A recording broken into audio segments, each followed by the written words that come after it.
The winner got all her love. And finally, Eddie Hansen, was invited to her apartment, where she, during dinner in her apartment, told me that I was the winner. There was an intense game between Elliot Robertson and I before the girl of our dreams. Linda made her final choice, Elliot, and I came from different clubs, and had both signed up for the local soccer team at the same time. After it had gone up to the first division, we both did well, and made a name for ourselves as the new soccer stars.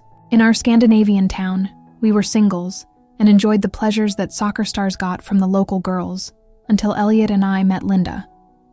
It happened one day in Asmal Cafe, where Linda was temporarily moonlighting as a waitress while she looked for a job as a hairdresser. Webbuth started flirting with her, and after a while, we even tried to set up a date. She refused to pick one of us, and since neither of us were going to dump her, we usually went on dates as a threesome, a silly game, of course. But she was a very beautiful woman, worth a try.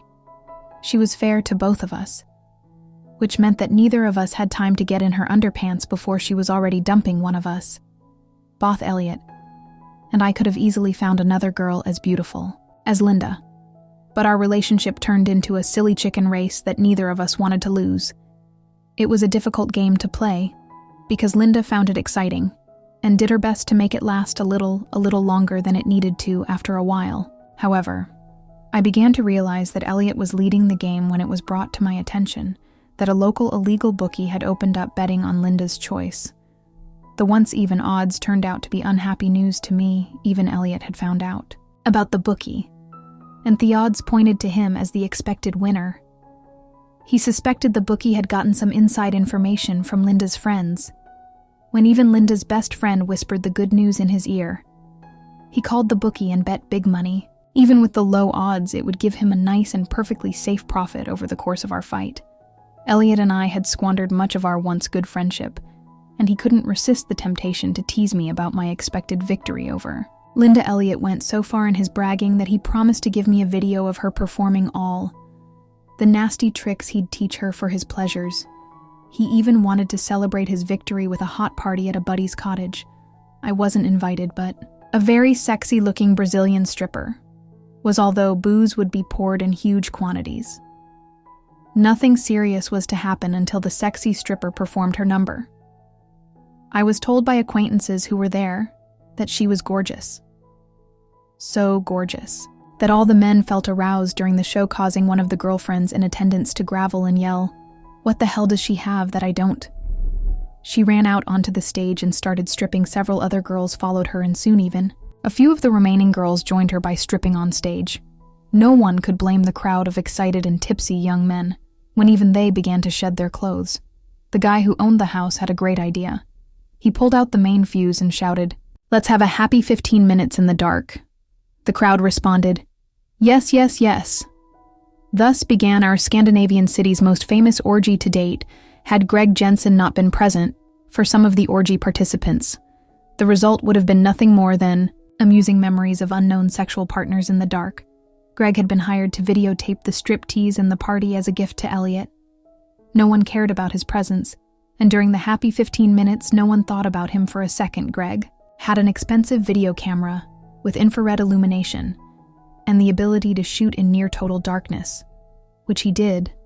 I didn't know him, had never met him, but for some reason he liked me better than Elliot, and he put some good money on me in a bet when Greg saw Elliot having sex with a bit of a scandalous reputation.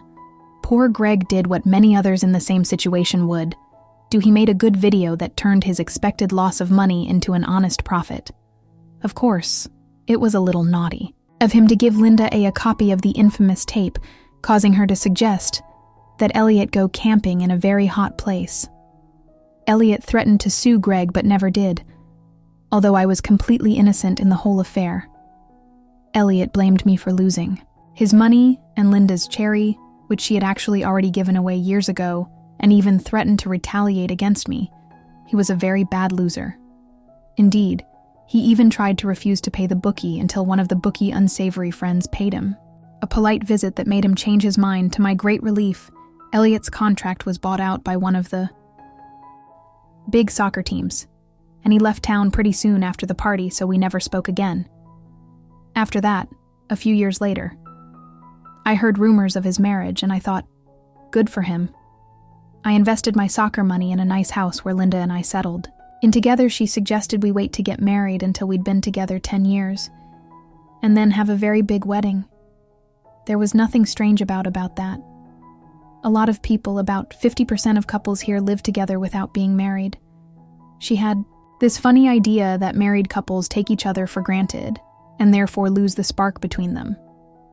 I didn't mind, because I was happy to share a bed with her without gold rings on my fingers. It didn't matter to me. We even had 2 beautiful children who are 4 and 6 years old today.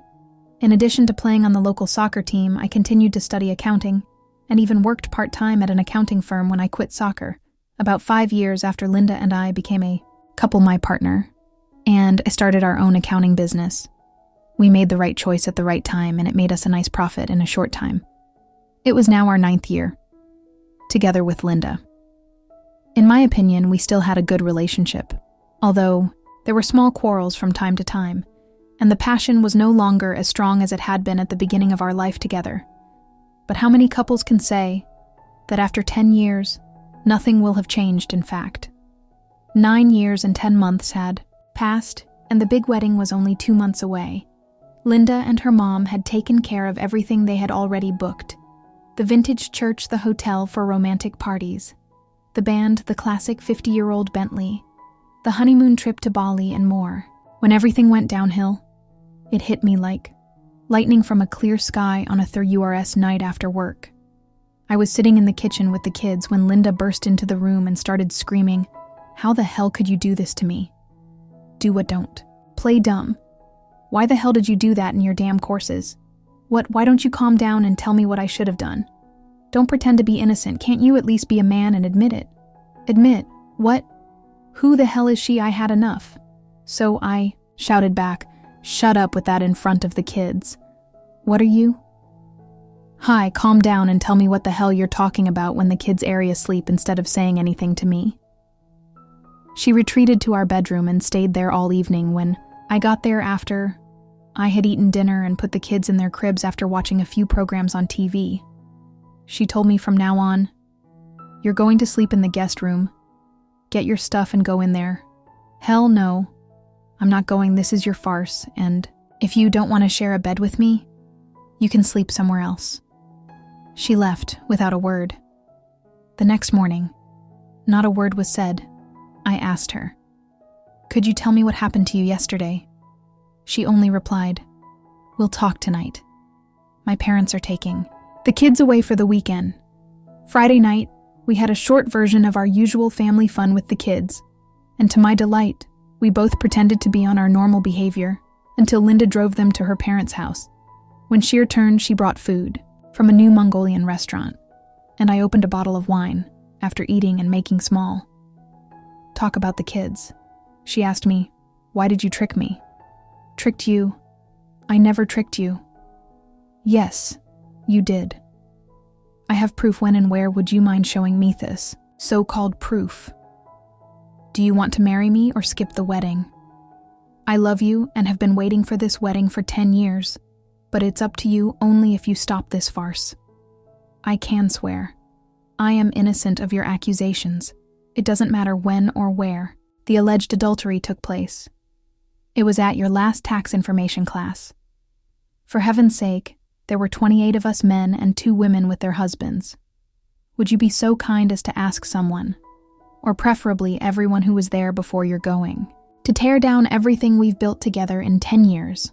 A clever attempt, but not clever enough to convince me. Please at least tell me who put that nonsense in your head. It has to be someone who hates me or is jealous of our wedding." I don't remember. If she responded, the last thing I remember about that evening is that I felt tired and Linda helped me to my bedroom. Saturday morning, I woke up in my bed with a terrible headache and stomach ache. My mouth was dry and I couldn't move my arms or legs. To my horror, I noticed that I was lying diagonally on her bed, and my wrists and ankles were bound and tied to the foot of the bed. It was the only possible way to tie the knots. The pain in my stomach intensified, and before I could think of what to do, I threw up.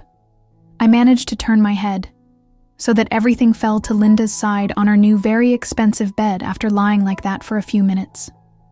Calming down and wondering what to do, I called out to Linda, and she came into the room.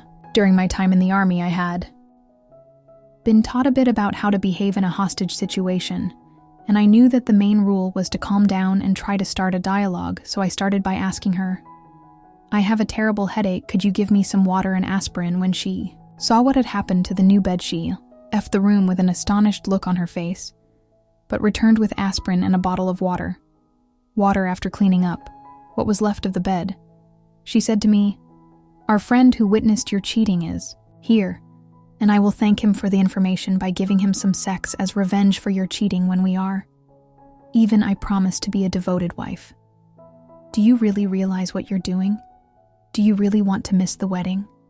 She replied, "You will. Marry me if you love me. Otherwise, my friend has promised to replace you. Who is he? Are you really sure he knows me, or has he ever been on a course? Tell me who he is. Let me talk to him, and I'll show you that he's just trying to pull a dirty trick. To get you to have sex, you'll see him. We have a TV camera in the spare room, and you'll see everything on the monitor.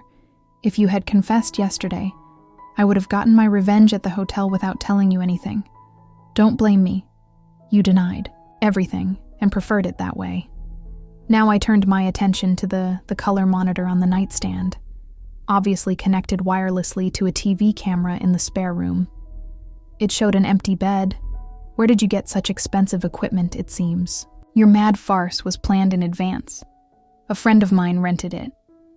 Please calm down and realize that he must be someone who bloody hates me or us and doesn't want us to get married. Can't you see that you've fallen into his trap? Why this farce if you really love him more than me and want to marry him and not me? You are a free woman and can leave me at any time without making me hate you. Like the devil of incense. I like him a lot, but I don't love him as much as I love you. I really hope you will love me and forgive me as I will forgive you when we are even. We will never be, even if you don't stop this immediately. If you really love me, please, let's take a time out for a week. Meet with everyone who is on the course and ask them what they saw there.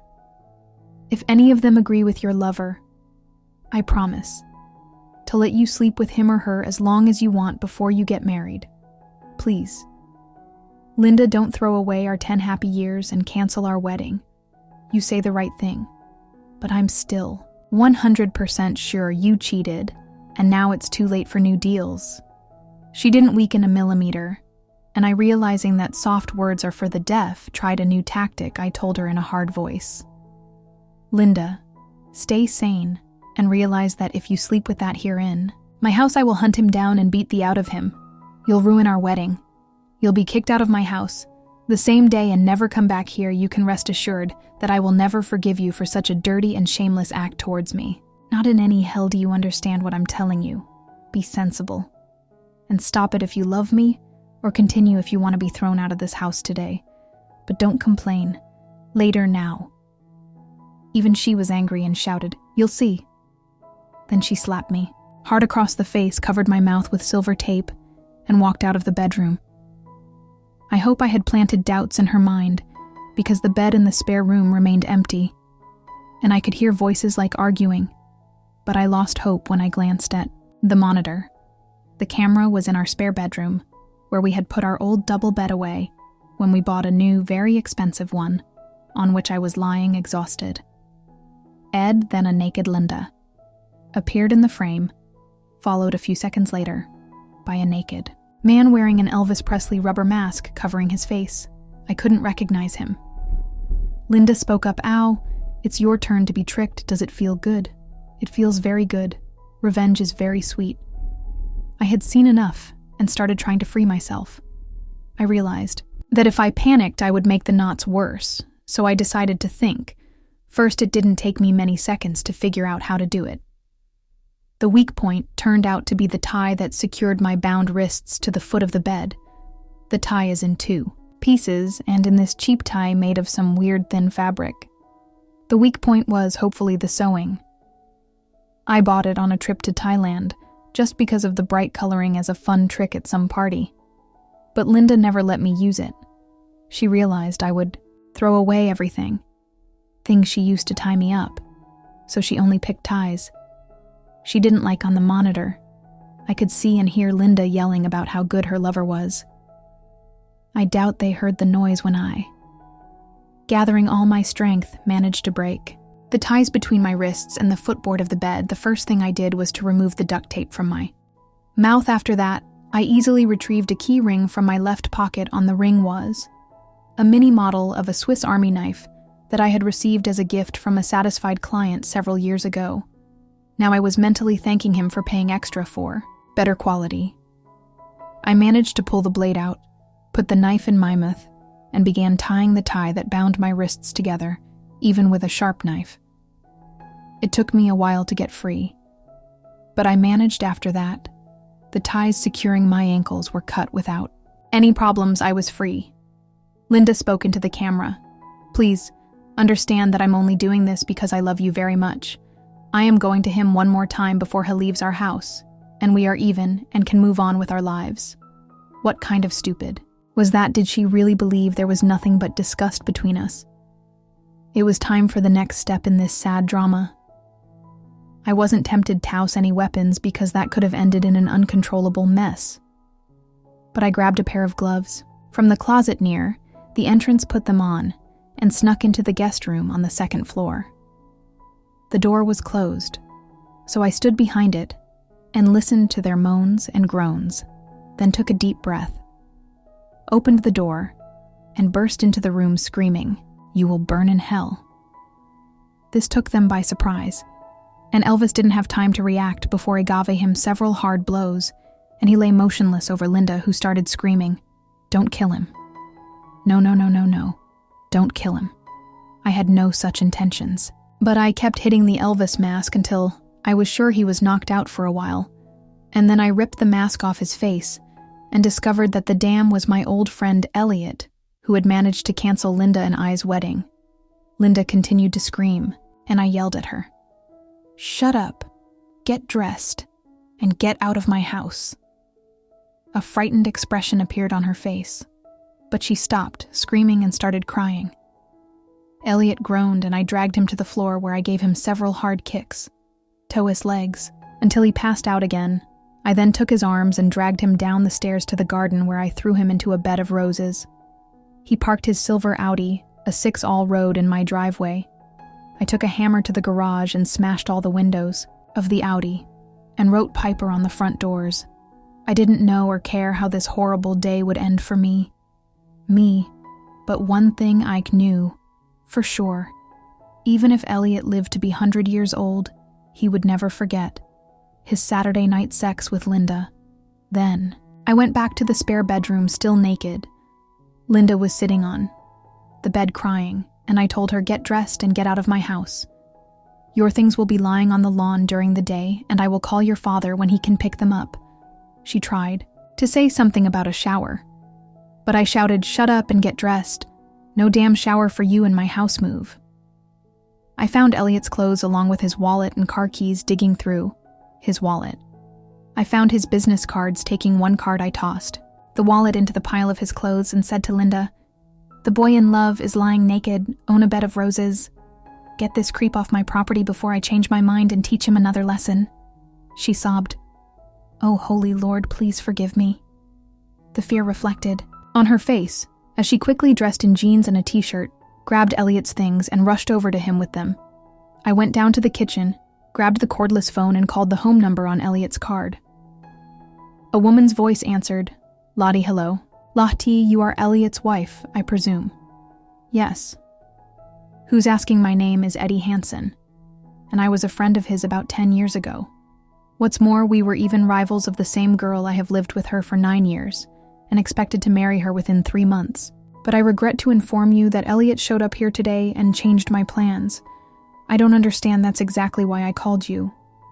LTI Elliot and my girlfriend Linda drugged me, tied me to the bed, and had sex in front of the camera, so I could see them on the monitor in my room while I lay tied to the bed. but I was lucky enough to get free.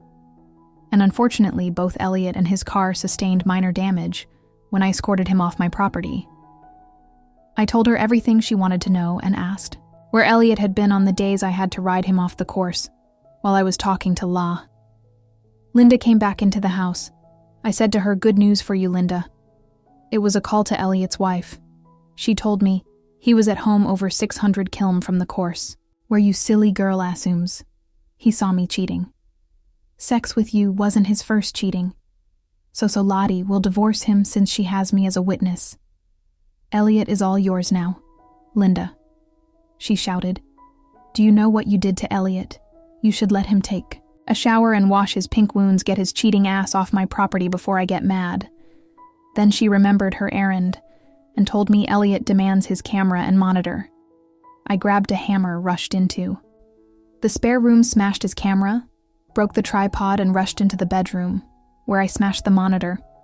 I then went outside, threw them into the back seat of his car through the broken glass, and told him to get out while he still could. When he started threatening me with the police and lawyers, I delivered another hard blow with a hammer to his car, and he drove off in a hurry back in the house.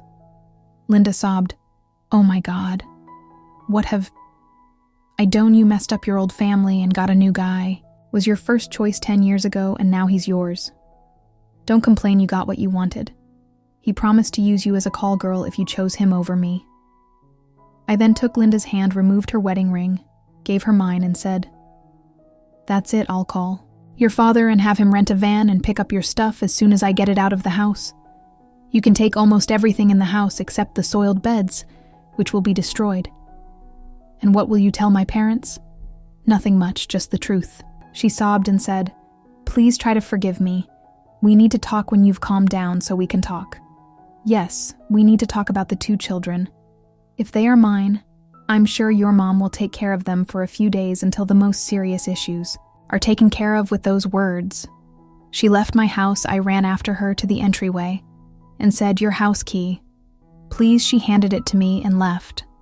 I called Linda's parents, talked to my kids, and told Linda's dad to hire a van and come here to get her things, because we were separated when he asked why we did that. I told him the same story I had told Lottie. A few minutes later, I got a call from Linda's mom. She was shocked at the wedding being canceled and begged us to calm down before we did. Something stupid. All I could do was tell her I was sorry, but I saw no way out of the situation. Linda had made. I told my shocked mom that Linda was counting on her lover having to fill in for me at the wedding. The small problem was that his divorce would take at least 6 months. It was the worst day of my life. But I had a lot of work to do, so I called 6 of my friends. 4 of them came to help me, and 1 stopped by the supermarket and bought a bunch of cardboard boxes. Even 2 wives came with their men and started packing boxes. Once the beds from the spare and master bedroom were on the lawn, I took my LLR chainsaw and sawed them apart.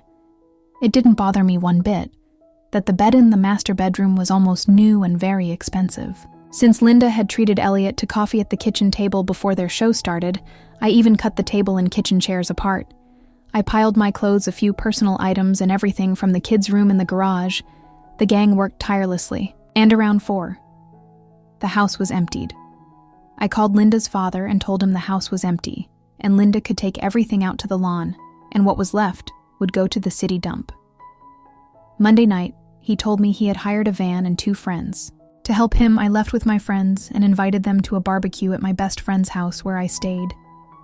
The night Monday morning, Marie, my secretary, immediately noticed that I was in serious trouble, and with a frightened look on her face asked me what had happened to me over the weekend. I told her the truth. She was shocked and was silent for a minute before asking where I was living. At the moment, I told her the truth, that my friends had offered me their spare bedroom, but I intended to find some place of my own during the day. Marie had a suggestion. Her recently divorced sister Anna had a nice guest room with a small kitchenette over the garage that I could rent until I found something more permanent. Marie knew that Anna, a nurse at the main hospital, was working on Sunday and was home. Marie called her, and Anna was interested in her offer. Marie and I went there right away. The room was much better than I expected. The nurse was a very pleasant and nice woman, and we had a deal. Within minutes shortly thereafter, I contacted a real estate broker and put the house on the market. I brought the broker to the house to take pictures. Linda's father moved everything out, and the neighbor who was hired to clean up the remaining beds. Table and chairs did the work, and got paid back at the office. Marie told me that Linda had called several times. Promised to take her next call, which came just 10 minutes later. First, followed the expected nonsense about how sorry she was, and that it had been the stupidest thing she'd ever done in her entire life to believe everything Elliot had told her. You wanted to believe him because you wanted to sleep with him. You're not stupid. And using a modicum of common sense, you should have realized he was lying about me. The truth is, he wanted to get even with me because he lost a lot of money when you chose me. He hated me, and it didn't matter that he was the one who failed your pageant. He wanted to ruin our wedding plans, and you didn't hesitate to help him. Do you really believe that he thought for 1 second that I would marry a bloody who humiliated me in such a cruel way? He knew me better than that. That's for sure, my God, can you ever forgive me for being such a fool? You slept with him every time he went back to town. His wife is going to leave him. So be brave enough to marry that, and be sure you'll be cheated on. Unfortunately, I didn't do that to you today. I really regret all the chances I've missed over. The years Linda realized that this was not the time to talk about our broken relationship and asked me about our economic affairs. I told her that I had taken 50% of our joint account, and that was all we had to split. She could keep her car, her personal account, and whatever she gathers on the lawn. She asked me with concern in her voice, "What about the house and the stocks? That's my private property, and I'm not giving you anything. You'd be a rich, promiscuous woman if you continued to be promiscuous. After marriage, you paid a high price for Elliot, and I hope you think he was worth it." She hung up, and when her father called me a few minutes later, I told him that under the laws of this country, she had gotten more than she was legally entitled to, and given the present circumstances, I could not give anything beyond her legal entitlement because it would be a reward for what she had done to me on Monday evening. Anna invited me over to her house for a cup of coffee and a chat. In fact, we talked all evening. Anna told me that her ex had cheated on her with a coworker. She found 12 packs of condoms in his suitcase when he was traveling to a 5-day trade show and conference abroad. He flew into a rage, hit her hard, and bragged about his affair with a married coworker. 2 divorces became the ultimate price for the 12 packs of condoms in his suitcase. After several fights, they came to an agreement for joint custody of their 10-year-old daughter Jennifer, who was with her ex that week. I told Anna mystery, and she couldn't believe Linda could do something so stupid, although it was Anna's job to understand human behavior. After many questions, she dismissed any thoughts that Elliot was blackmailing Linda. Anna couldn't find a simple explanation as to why a woman as intelligent as Linda acted the way she did. Perhaps she thought the big wedding had turned into her mother's show, and she felt awkward, or maybe she doubted whether it was true love between us. After all these years, if it lacked the hot passion of the early years thinking about it, Anna could only guess that from time to time, Linda was visited by thoughts of the grass is greener on the other side of the fence, and sometimes doubts that she had really chosen the right man 10 years ago. Apparently, Elliot had picked her up at just the right moment to carry out his nefarious plans, catching her in his doubts, and like a clever con man putting a series of pure lies into her head about how much he had missed her all those 10 years ago. Elliot must have been very convincing when they met, because she made no attempt to verify his stories, even though it would have been very easy for her to figure out that most of his stories were pure fiction. Elliot's tale of my infidelity gave her, at least in her imagination, a good excuse to have the sex with him she'd been dreaming of. For all those 10 years, Elliot must have devised a plan and managed to convince her that I would never leave her, because she would be within her rights to get even, and after that, we would be happy again. Of course, that was only the best response we could have imagined that night.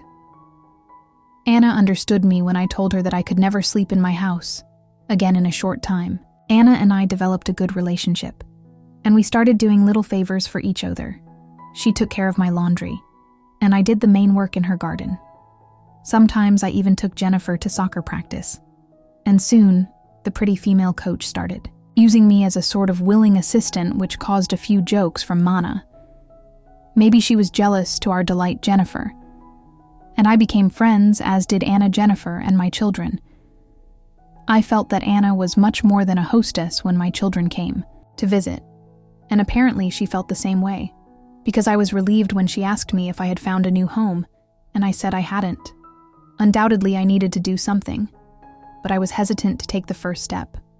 One day, Marie asked me to tell her what I really thought of Anna, and I replied that her ex must be the stupidest man in our town for cheating on such a beautiful wife. Marie started laughing and told me that Anna had said the same words about Linda. Then and I'd love to make a date with you. Please wait for me outside the house, and when I get back we can have a drink together.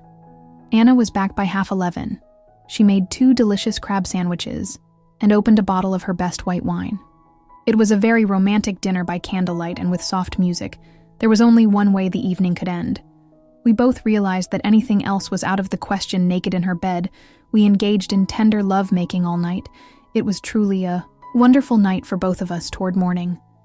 Anna served me Avery tasty breakfast in bed, after which she joined me for an intense morning sex session. I could tell by her demeanor that she had something to say, and when I got out of the shower, she smiled and asked yes or no. What could I answer? What was the right thing to do? I replied, "It's your choice. What's best for you is best for me. Okay. You move into the house today." I had no objections, and within minutes, we were moving my clothes and some other things into her house later in the afternoon. We went to the mall together, where I bought her 24 red roses. When Jennifer came home Sunday evening and saw the roses in the living room, and the smile on our faces, she exclaimed, "You two are together now, really?" When we said yes, she hugged us both and said she was very happy about. Thus began a happy new family. At the beginning of our separation, Linda felt very humiliated and prevented me from seeing the children in every way possible, because I had given her nothing, looked me in the eye and said, "For heaven's sake, do something before it's too late." I did. Jennifer was leaving to visit her father for a week, so the timing was perfect. I managed to get a reservation at a popular restaurant, where I knew a good band was playing that night. On the way home, I bought a large red rose, took it with me, and rang Linda's bell when she opened the door. I gave her, the rose told her it was my turn to treat her, and asked if she would join me tonight so I would pick her up at 8. She replied that it was a happy surprise for her, but then shook her head and said, "I am very sorry, but the doctor has invited me tonight." What could I reply? I said maybe some other time. Yes, of course, I hope. Not another time. Don't be discouraged, my friend. And look on the bright side, the doctor is a 55-year-old married woman who wants me to help her with a research. But her small legal estate when we separated and had the children DNA tested, however, the test showed that I was the father. And after Linda calmed down, we began to cooperate in raising our children, while waiting for our daughter in the hospital. After a bicycle accident, Linda told me about having lunch with Elliot 2 years ago, but denied cheating, and claimed that he had started calling and texting her at work 2 weeks before he came to town. To cheat on her, I told her that and I had had several conversations. She had filed for divorce and kicked Elliot out of their house, which had always been listed as her private property. Linda said she hadn't seen or heard from him since she helped him leave my bed of roses and didn't want to do that. She was very depressed when she found out what an